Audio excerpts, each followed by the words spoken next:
ہم سونے چاندی ٹائلز خطاطی کیلیگرافی کے غلام ہیں،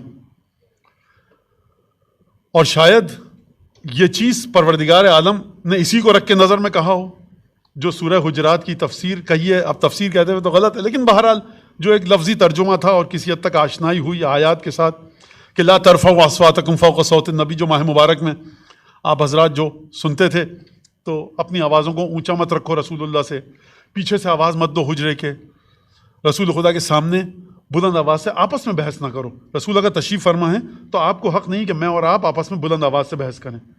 تو کیونکہ پروردگار عالم جانتا ہے کہ آج یہ شروع ہوا، کل رسالت تو باقی رہے گی، احترام جب ختم ہو جائے گا تو پھر احکامات کو پامال کیا جائے گا. شاید یہ وجہ رہی ہو، مجھے نہیں پتا، میں اپنے ذہن کے حساب سے بتا رہا ہوں.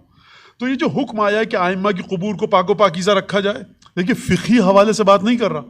ہمیشہ میں کہتا ہوں ایک ہوتا ہے فقہی مسئلہ، ایک ہے ممبر پر خطابت کے انداز میں ایک چیز کو ذہنوں میں داخل کرنا. لہٰذا وہ یہ کہ آئمہ کی قبروں کو شان و شوکت کے ساتھ بنایا جائے، بہترین طریقے سے بنایا جائے.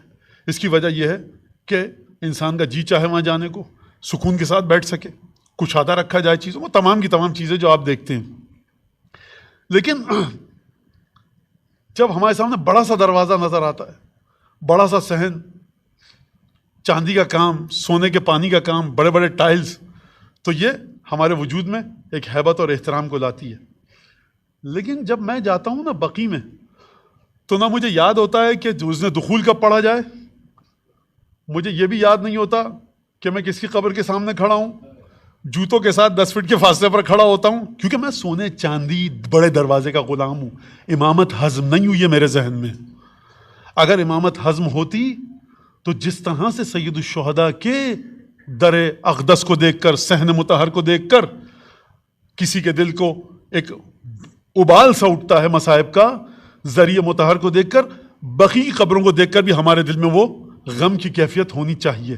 لہٰذا یہ ایک بڑا مسئلہ ہے، فطری مسئلہ، اور اس سے انسان لرز جائے.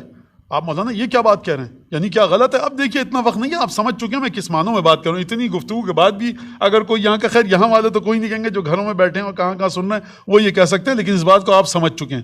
لہٰذا اس بات کو آپ دیکھیے اور سمجھیے کہ کس طرح سے ائمہ بقی کا احترام، کس طرح سے ان کی زیارت کے لیے جانا چاہیے. اب وہ وہاں کے جو قوانین ہیں ان کی پابندی کرتے ہوئے زیارت کیجیے. اب آپ کھڑے ہو کر باہر اذن دخول پڑھیں، کوئی آپ کو منع نہیں کر رہا.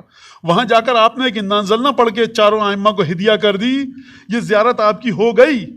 یہ ایک الگ مسئلہ ہے کہ آپ کا جی چاہ رہا ہے امین اللہ جامع کبیرہ پڑھنے کو، آپ وہ کہیں بیٹھ کے پڑھ سکتے ہیں ان ائمہ کے نزدیک ترین مقام پر جا کر دیوار بقی سے متصل ہو کر وہ تمام کی تمام چیزیں. لیکن ہم مولانا مٹی اٹھا کے لے آئے. ایک تو سب سے پہلے آپ نے حرام کام کیا. آپ کون ہیں؟